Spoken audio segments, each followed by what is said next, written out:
ভবিষ্যতের পৃথিবীতে মানুষ হয়তো তার সব কাজের জন্য রোবটের উপরে নির্ভর করবে। মানুষ আর মানুষকে বিয়ে করবে না, তারা বিয়ে করবে মানুষের থেকে পারফেক্ট কৃত্রিম বুদ্ধিমত্তা সম্পন্ন এসব রোবটদের, যারা কিনা মানুষদের সব চাহিদাই পূরণ করবে। আজ আমরা দেখব 2022 সালে মুক্তি পাওয়া science fiction thriller movie wife like.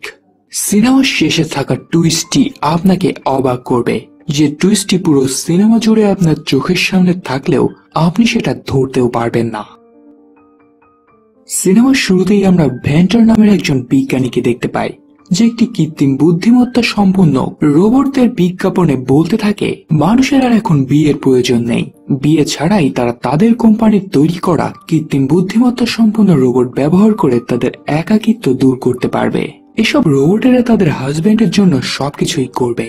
এরপর আমরা উইলিয়াম নামের একটি লোককে দেখতে পাই, যে এই ভেন্টারের কোম্পানি ওয়াইফ লাইকের সামনে চলে আসে। এই ওয়াইফ লাইক কোম্পানিটি বিভিন্ন ধনী মানুষদের জন্য হিউম্যানয়েড রোবট তৈরি করত। উইলিয়াম এই কোম্পানিটির একজন এজেন্ট হিসেবে কাজ করত। সেই কোম্পানিটির প্রধান ভেন্টারের সাথে একটি হলোগ্রামের মাধ্যমে কথা বলে। উইলিয়ামের স্ত্রী ম্যারিডিথ মারা যাওয়ায় সেই কোম্পানিটির মাধ্যমে তার স্ত্রীর একটি হিউম্যানয়েড রোবট তৈরি করে নিয়েছিল। সেই জন্য ভেন্টারকে ধন্যবাদ দেয়। উইলিয়াম এবার তার স্ত্রী ম্যারিডিথের রোবটের সামনে চলে আসে। এরপরে উইলিয়াম তার ফ্ল্যাশব্যাকে দেখতে পায় যখন এই ম্যারিডিথ তার সাথে প্রথম দেখা করতে এসেছিল। সে ওয়াইফ লাইক কোম্পানিটির বিরুদ্ধে আন্দোলন করছিল, আর সে কাজে সে উইলিয়ামের সহযোগিতা চাচ্ছিল, কিন্তু সে জানতে পারে এই উইলিয়াম ওয়াইফ লাইক কোম্পানিটির জন্যই কাজ করে। এরপরে বর্তমানের দৃশ্যে উইলিয়াম তার স্ত্রী ম্যারিডিথের রোবটটি নিয়ে তার বাড়িতে ফিরে আসে। বাড়িতে ফিরে আসতেই সে ভয়েস কমান্ড দিয়ে ম্যারিডিথের রোবটটিকে চালু করে। ম্যারিডিথ মারা যাওয়ার আগে উইলিয়াম তার সব মেমোরি কম্পিউটারের মাধ্যমে সংরক্ষণ করেছিল, আর এরপরে সে ওয়াইফ লাইক কোম্পানিটির মাধ্যমে তার স্ত্রীর মতো দেখতে রোবট তৈরি করে তার সব মেমোরি এই রোবটটির ভেতরে আপলোড করে দিয়েছে। এই রোবটটি এখন ম্যারিডিথের মতোই ব্যবহার করতে থাকে। তার কাছে এই বাড়ি সহ সবকিছুই যেন পরিচিত মনে হয়। সে উইলিয়ামের সাথে তার নিজের হাজবেন্ডের মতোই ব্যবহার করতে থাকে। এরপরে এই রাত হতেই উইলিয়াম ভয়েস কমান্ড দিয়ে এই ম্যারিডিথের সব সেটিং ঠিক করে নেয়, আর সে ম্যারিডিথকে ঠিক সেই কাজের জন্যই প্রস্তুত করে ফেলে যে জন্য ম্যারিডিথকে সে এখানে এনেছিল।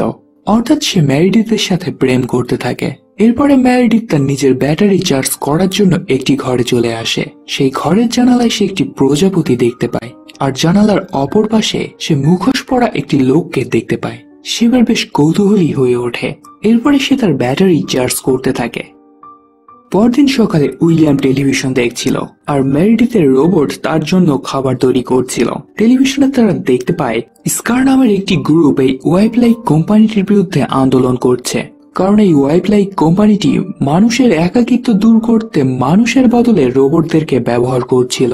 ম্যারিডিথ এবার উইলিয়ামের কাছে এই স্কার গ্রুপটি সম্বন্ধে জানতে চায়। উইলিয়াম তাকে বলে এই গ্রুপটি একটি সন্ত্রাসী সংগঠন, যারা রোবটদেরকে চুরি করে নিয়ে যেয়ে ব্ল্যাক মার্কেটে বিক্রি করে দেয়, আর এসব রোবটদেরকে ব্যবহার করে আত্মঘাতী হামলা চালিয়ে অনেক মানুষজনকে হত্যা করে। আর এই স্কার গ্রুপটির প্রধান হচ্ছে রিং মাস্টার, যে রিং মাস্টারের কোনো তথ্যই উইলিয়াম কিংবা এই ওয়াইফ লাইক কোম্পানিটির কাছে ছিল না। তারা এই রিং মাস্টারকে ধরার চেষ্টা করছিল। এরপরে উইলিয়াম তার অফিসে চলে আসে। উইলিয়াম বাসা থেকে বেরিয়ে যেতেই ম্যারিডিথের রোবট ম্যারিডিথের রেখে যাওয়া জামা কাপড় আর লিপস্টিক ব্যবহার করতে থাকে। উইলিয়াম তার অফিসে চলে আসতেই উইলিয়ামের বস তার খুবই প্রশংসা করে। ওয়াইফ লাইক কোম্পানিটির বিভিন্ন রোবট স্কার গ্রুপের লোকেরা চুরি করে নিয়ে যেত। উইলিয়ামের কাজ ছিল সেসব রোবট পুনরুদ্ধার করা। উইলিয়াম এই কাজে বেশ এক্সপার্ট ছিল। তার বস তার কাজের প্রশংসা করলে সেখানে থাকা উইলিয়ামের পার্টনার জ্যাক খুবই জেলাস হয়। এরপরে উইলিয়াম হারিয়ে যাওয়া 3টি রোবটকে খুঁজতে বেরিয়ে পড়ে। 3টি রোবটকেই স্কার গ্রুপের লোকেরা ডিঅ্যাক্টিভেট করে রেখেছিল। এর ভেতরে একটি রোবট হঠাৎই অ্যাক্টিভ হয়ে যায়। সে সেই বাড়ি থেকে বেরিয়ে আসে। উইলিয়াম তার সামনে আসতে রোবটটি তাদেরকে আটকে রাখা সেই লোকটির সম্বন্ধে সবকিছু উইলিয়ামকে বলে দেয়। উইলিয়াম এবার সেই বাড়ির ভেতরে ঢুকে পড়ে। সেখানে সে রোবটের অনেক পার্টস দেখতে পায়। এবার উইলিয়াম সেখানে থাকা রোবটদেরকে কিডন্যাপ করা দুজনকে মেরে সেখানে থাকা 3টি রোবটকেই উদ্ধার করে। এদিকে বাড়িতে ম্যারিডিথের রোবট তার ড্রিম মুড অন করে, অর্থাৎ এই রোবটেরা অবসর সময়ে আর্টিফিশিয়ালি স্বপ্ন দেখতে পারত। ড্রিম মোড অন করতেই সেখানে মেরিডিথ আইডো নামের একটি লোককে দেখতে পায়। আইডো মেরিডিথকে তার স্বপ্নে একটি বার্থডে পার্টিতে পাঠিয়ে দেয়। যেখানে মেরিডিথ উইলিয়ামকে দেখতে পায়। সে এবার উইলিয়ামের সাথে নাচতে থাকে। উইলিয়ামকে লিন্ডি নামের একটি মেয়ে নিয়ে যায়। এরপরে মেরিডিথ সেখানে সেই মুখোশ পরা লোকটিকে আবারও দেখতে পায়। সে সেই লোকটির কাছে জানতে চায় সে কে। মুখোশ পরা লোকটি মেরিডিথকে একটি লাল পাখি আঁকা কার্ড দিয়ে দেয়, যেন এই মেরিডিথ তাকে মনে করতে পারে। মেরিডিথ এটার কোনো অর্থই বুঝতে পারে না। এদিকে উইলিয়াম তার উদ্ধার করা 3টি রোবট নিয়ে ওয়াইল্ড লাইফ কোম্পানিটিতে আবারও ফিরে আসে। তার কোম্পানিতে ফিরে আসতেই সে সেখানে বেশ কিছু রোবটকে দেখতে পায়, যাদেরকে আগে বিভিন্ন লোকের কাছে বিক্রি করা হলেও আবারও এই কোম্পানিতে ফিরিয়ে আনা হয়েছিল তাদের মেমোরি সম্পূর্ণ মুছে ফেলার জন্য। কারণ এই রোবটগুলা স্কার নামের সেই গ্রুপটির লোকেদের হাতে পড়েছিল, যারা এই রোবটগুলোকে রিপ্রোগ্রাম করে তাদেরকে দিয়ে অনেক ভয়াবহ কাজ করাচ্ছিল। এদিকে মেরিডিথ তার স্বপ্ন শেষে আইডোর কাছে জানতে চায় সেই মুখোশ পরা লোকটি আসলে কে। আইডো এর সম্বন্ধে মেরিডিথকে কোনো তথ্যই দিতে পারে না। এরপরে মেরিডিথ একটি বালিশের উপরে সেই পাখিটির মতো সেলাই করতে থাকে, যেটা সে সেই মুখোশ পরা লোকটির দেওয়া কার্ডের উপরে পেয়েছিল। এরপরে মেরিডিথ তাদের বাড়িতে থাকা একটি সাইকেল নিয়ে বাইরে সাইকেল চালাতে চলে আসে। কিছু দূর সাইকেল চালাতে একটি অদ্ভুত মহিলা তার সামনে এসে দাঁড়ায়। মেরিডিথ রাস্তা থেকে নিচে পড়ে যায়। মেরিডিথ তার কাছে জানতে চায় সে আসলে কে, কিন্তু এই অদ্ভুত মহিলাটি তাকে কোনো তথ্যই দেয় না। এরপরে উইলিয়াম তার বাড়িতে ফিরে আসতেই মেরিডিথ আবারও উইলিয়ামের সাথে প্রেম করতে থাকে। এরপরে সে উইলিয়ামের জন্য বানানো সেই বালিশটি তাকে উপহার দেয়। উইলিয়াম এতে অবাক হয়, কারণ আসল মেরিডিথ কখনো সেলাই করতে পছন্দ করত না। সে এবার মেরিডিথের রোবটকে বলে তার স্ত্রীর মেরিডিথের সাথে তার প্রথম কিভাবে দেখা হয়েছিল, যখন মেরিডিথ একটি বেঞ্চে বসেছিল আর উইলিয়াম সেখানে গিয়েছিল। রাতে মেরিডিথের রোবট তার ব্যাটারি চার্জ করতে করতে আসল মেরিডিথের ডায়েরি পড়তে থাকে, তার সম্বন্ধে আরো অনেক তথ্য জানার জন্য। এরপরে মেরিডিথ আবারও ড্রিম মুডে চলে যায়। মেরিডিথ এবার তার স্বপ্নে আইডোকে বলে তাকে এমন একটি জায়গায় নিয়ে যেতে যেখানে উইলিয়াম প্রথমবারের মতো মেরিডিথের সাথে দেখা করেছিল। মেরিডিথ তার স্বপ্নে এবার সেই বেঞ্চটিকে দেখতে পায় যেখানে সে বসেছিল, কিন্তু এবার তার স্বপ্নে উইলিয়ামের বদলে সেই মুখোশ পরা লোকটিকে দেখা যায়। সে মেরিডিথকে সবকিছু মনে করতে বলে। এবার উইলিয়াম এসে মেরিডিথের ঘুম ভাঙিয়ে দেয়। এই মুখোশ পরা লোকটি বারবার মেরিডিথের স্বপ্ন হ্যাক করে সেখানে আসছিল। মেরিডিথ রাতে ঘুম থেকে উঠে তার পাশে উইলিয়ামকে দেখতে পায় না। এরপরে সে আবিষ্কার করে উইলিয়াম তার তৈরি করা সেই সেলাই করা বালিশটি ডাস্টবিনে ফেলে দিয়েছে। এরপরে মেরিডিথের রোবট আসল মেরিডিথের ডায়েরিটি পড়তে থাকে, আর সেই সাথে সে মেরিডিথের রেখে যাওয়া বিভিন্ন ভিডিও ফুটেজও দেখতে থাকে। পরদিন সকালে উইলিয়াম ঘুম থেকে উঠে দেখতে পায় মেরিডিথ জানলার সামনে দাঁড়িয়ে আছে। উইলিয়াম সেখানে যেতেই মেরিডিথ তার জন্য বিভিন্ন ভাষায় বিভিন্ন গান গেয়ে শোনায়। এরপরে উইলিয়াম লিসা নামের একটি হারিয়ে যাওয়া রোবটকে উদ্ধার করতে বেরিয়ে পড়ে। উইলিয়াম একটি অফিসে চলে আসে।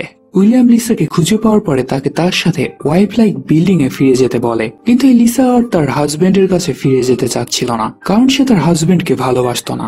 উইলিয়াম বুঝতে পারে লিসা নামের এই রোবটটিকে স্কার গ্রুপের সদস্যরা রিপ্রোগ্রাম করে তাকে এমনটি করে দিয়েছে, কারণ ওয়াইল্ড লাইফ কোম্পানিটির প্রোগ্রাম করা সব রোবটেরাই তাদের হাজবেন্ডকে ভালোবাসত। কিন্তু লিসা উইলিয়ামকে জানায় তাকে রিপ্রোগ্রাম করা হয়নি। উইলিয়াম লিসাকে তার সাথে ওয়াইল্ড লাইফ বিল্ডিং এ ফিরে যাওয়ার জন্য বাধ্য করলে লিসা সেই বিল্ডিং থেকে লাফিয়ে পড়ে আত্মহত্যা করে। এদিকে বাড়িতে মেরিডিথের সাথে সেই অদ্ভুত মহিলাটি আবারও দেখা করতে আসে। সেই মহিলাটির নাম ছিল লুইস। লুইস এবার মেরিডিথকে জানায় তাদের এর আগেও পরিচয় হয়েছে। উইলিয়াম এই মেরিডিথকে কোনো কারণে সেই ওয়াইল্ড লাইফ কোম্পানিতে ফিরিয়ে নিয়ে গিয়ে তার মেমোরি থেকে সবকিছু মুছে দিয়েছিল, যার ফলে সে এই লুইসকে ভুলে গিয়েছে। লুইস এবার এই মেরিডিথের মাধ্যমে উইলিয়ামের জন্য একটি ভিডিও রেকর্ড করে সেখান থেকে চলে যায়। এদিকে উইলিয়াম সেই লিসা নামের রোবটটিকে বিধ্বস্ত অবস্থায় উদ্ধার করে তার হাজবেন্ডের কাছে ফিরিয়ে দেয়। সে এবার ওয়াইল্ড লাইফের নতুন বিজ্ঞাপন দেখতে পায়, যেটা কিনা ছিল চাইল্ড লাইক। ওয়াইল্ড লাইফের রোবট অনেক বেশি বিক্রি হওয়ায় এর প্রধান ভেন্ডার নতুন বাচ্চাদের রোবট তৈরি করতে চাচ্ছিল, যে বাচ্চাদের বয়স কখনোই বাড়বে না। এটা দেখেই উইলিয়াম বেশ ভয় পেয়ে যায়। সে এই ভেন্টারের সাথে আবারও হলোগ্রাফিক পর্দার মাধ্যমে কথা বলে। সে ভেন্টারকে রোবট লিসার ব্যাপারটি জানায়, যাকে কিনা রিপ্রোগ্রাম করা না হলেও সে নিজের ইচ্ছাতেই আত্মহত্যা করতে যাচ্ছিল।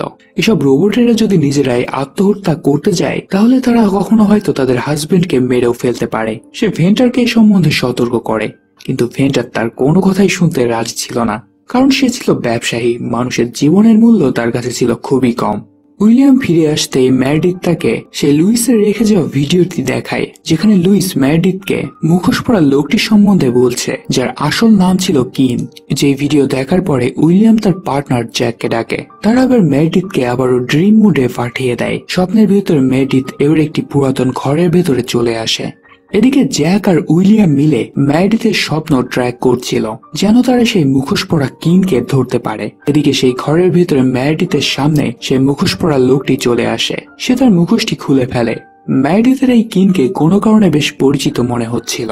এদিকে উইলিয়াম এই কিনের আসল লোকেশন ট্র্যাক করে ফেলে। সে জ্যাককে তাকে ধরার জন্য সেখানে পাঠিয়ে দেয়। কিন তাদেরকে ফাঁদে ফেলার জন্য সেখানে ভয়ঙ্কর প্রাণঘাতী গ্যাস রেখে দিয়েছিল।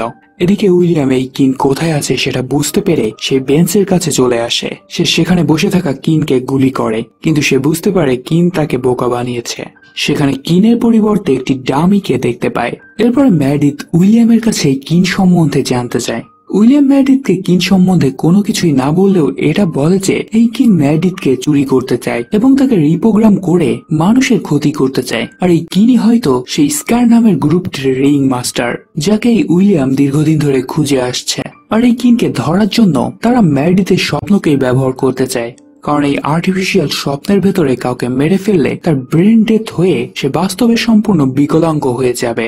এবার উইলিয়াম এই মেরেডিথের স্বপ্নের ভেতরে ঢুকে পড়ে। মেরেডিথ তার স্বপ্নে আবারও কিনোর সাথে দেখা করে। স্বপ্নের ভেতরে উইলিয়াম মেরেডিথকে সেই জঙ্গলের ভেতর দিয়ে পালিয়ে যেতে বলে। মেরেডিথ উইলিয়ামের কথা মতো কাজ করলে উইলিয়াম এই কিনোর সাথে ফাইট করতে থাকে। সে কিনোকে মেরে ফেলার চেষ্টা করে। এদিকে মেরেডিথ সেই জঙ্গলের ভেতরে হারিয়ে গেলে সে আইডোর মাধ্যমে সেখানে একটি আর্টিফিশিয়াল দরজা দেখতে পায়। সে সেই দরজার ভেতর দিয়ে আবার সেই বার্থডে পার্টিতে চলে আসে। উইলিয়াম আর কিনো সেই বার্থডে পার্টিতে ঢুকে পড়ে। তাদের দুজনের ভেতরে বেশ ফাইট হয়। কিনো উইলিয়ামকে বলে মেরেডিথের সবকিছুই মনে পড়ে যাবে। উইলিয়াম তাকে বলে যতবার মেরেডিথ তার অতীতের সবকিছু মনে করবে সে ততবারই তার মেমোরি মুছে ফেলবে। মেরেডিথ এই কথা শুনে ফেলে। তার মনে এবার এই উইলিয়াম সম্বন্ধেই বেশ সন্দেহ জাগে। এদিকে উইলিয়াম কিনোকে মেরে ফেলতে যাচ্ছিল, তার আগেই মেরেডিথ তার স্বপ্ন থেকে জেগে ওঠে। উইলিয়াম কিনোকে মারতে না পেরে বেশ হতাশ হয়।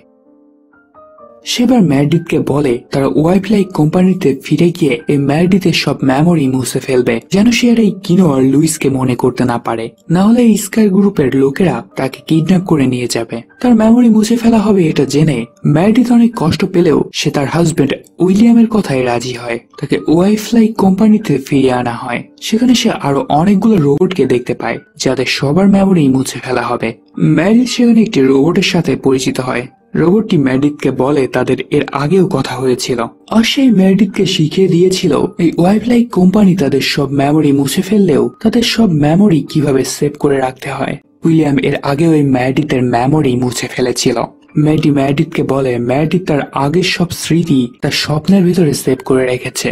মেরেডিথ এবার ড্রিম মুডে চলে যায়। সে উইলিয়ামের করা সবকিছুই দেখতে থাকে। এদিকে লুইস জ্যাককে উইলিয়ামের করা সব অপকর্মের প্রমাণ দিয়ে দেয়। এরপরে আবারও উইলিয়াম মেরেডিথকে সেই কোম্পানি থেকে তার নিজের বাড়িতে ফিরিয়ে আনে। সে ভাবে মেরেডিথ হয়তো সবকিছুই ভুলে গিয়েছে। সে মেরেডিথকে আগের মতোই সবকিছু শেখাতে থাকে। সে মেরেডিথকে জানায় সেই হচ্ছে তার হাজবেন্ড, কিন্তু এবার সেখানে জ্যাক চলে আসে। এবার সেই সিনেমার সব থেকে বড় টুইস্ট। জ্যাক মেরেডিথকে বলে এই উইলিয়াম তার হাজবেন্ড নয়, আর এই উইলিয়ামই কিনো আর আসল মেরেডিথকে মেরে ফেলেছিল। এটা শুনে মেরেডিথ অবাক হয়ে যায়। উইলিয়াম রেগে গিয়ে জ্যাককে মেরে ফেলে। যেহেতু মেরেডিথ তার সবকিছুই ড্রিম মুডে সেভ করে রেখেছিল, এবার আমরা তার ফ্ল্যাশব্যাকে দেখতে পাই উইলিয়াম আসল মেরেডিথকে প্রথমবার দেখেই প্রেমে পড়ে গিয়েছিল, কিন্তু এই মেরেডিথের প্রেমিক ছিল কিনো। উইলিয়াম কিনো আর মেরেডিথের উপরে নজর রাখতে শুরু করে। সেবার একদিন তাদের দুজনকে গ্রেপ্তার করে নিয়ে যায়। সে কিনোকে মেরেডিথের সামনেই মেরে ফেলে। এবার সে মেরেডিথকে জোর করে তার নিজের বাড়িতে আটকে রাখে, কিন্তু এই মেরেডিথ তাকে ভালোবাসতো না। এবার তার মাথায় একটি দারুণ বুদ্ধি আসে। সেবার এই মেরেডিথকে লাল পাখি দিয়ে সেলাই করা একটি বালিশ দিয়ে মেরে ফেলে, যে কারণে এর আগে কিনো মেরেডিথের সবকিছু মনে করার জন্য সেই লাল পাখিওয়ালা কার্ডটি দিয়েছিল। উইলিয়াম মেরেডিথকে মেরে ফেলার পরে তার মতোই দেখতে হুবহু একটি রোবট তৈরি করায় এবং তার মাথায় মেরেডিথের কিছু কিছু মেমোরি আপলোড করে দেয়। সে মেরেডিথের মেমোরি থেকে কিনোর সব স্মৃতি মুছে ফেলে, আর মেরেডিথকে সে তার নিজের স্ত্রী হিসেবে তার নিজের কাছে রাখতে শুরু করে। এসব কিছু জেনে মেরেডিথ খুবই রেগে গিয়েছিল। উইলিয়াম তাকে বলে সে মেরেডিথকে অনেক ভালোবাসে আর এ কারণেই সে এটা করেছে, কিন্তু মেরেডিথ আর তার এসব কথা শুনতে রাজি ছিল না। সেবার এই উইলিয়ামকে তার হাত পা ভেঙে মেরে ফেলে। এরপরে আমরা এই ম্যাডিথকে নতুন একটি জায়গায় দেখতে পাই, আর এরপরই আসে এই সিনেমার আরো বড় টুইস্ট। আমরা দেখতে পাই এই ম্যাডিথ আসলে সেই স্ক্যার নামের গ্রুপটির প্রধান, অর্থাৎ সেই রিং মাস্টার, যাদেরকে উইলিয়াম সহ ওই ওয়াইফলাইকের অন্যান্য এজেন্টরা খুঁজে বেড়াচ্ছিল। সেখানে ম্যাডিথ আর অন্যান্যরা মিলে এই ওয়াইফলাইক কোম্পানিটিকে ধ্বংস করার প্রতিজ্ঞা করে। এদিকে আমরা দেখতে পাই ওয়াইফলাইকের প্রধান ভেন্টর উইলিয়ামের মতো দেখতে আরো একটি রোবট বানিয়েছে, যার মাথায় সে উইলিয়ামের সব মেমোরি আপলোড করে দিয়েছে। আর তারা এই রোবটকে ব্যবহার করেই ম্যাডি তার এই স্ক্যার গ্রুপের সবাইকে আবারও ধরতে চায়। অর্থাৎ এবার এই ম্যাডি তার উইলিয়ামের ভেতরে যুদ্ধটি হবে কৃত্রিম বুদ্ধিমত্তা সম্পূর্ণ রোবট ভার্সেস রোবট। আর এই সিনেমাটি এখানেই শেষ হয়ে যায়। মনে করুন তো আপনার কাছে এমন একটি গাছ থাকলো যেখানে ফলমূল নয় বরং টাকা ধরে। শুনতে বেশ অদ্ভুত শোনাচ্ছে, তাই না? এখনই দেখে আসুন রুটস অফ অল প্রবলেম নামের এই সিনেমাটি।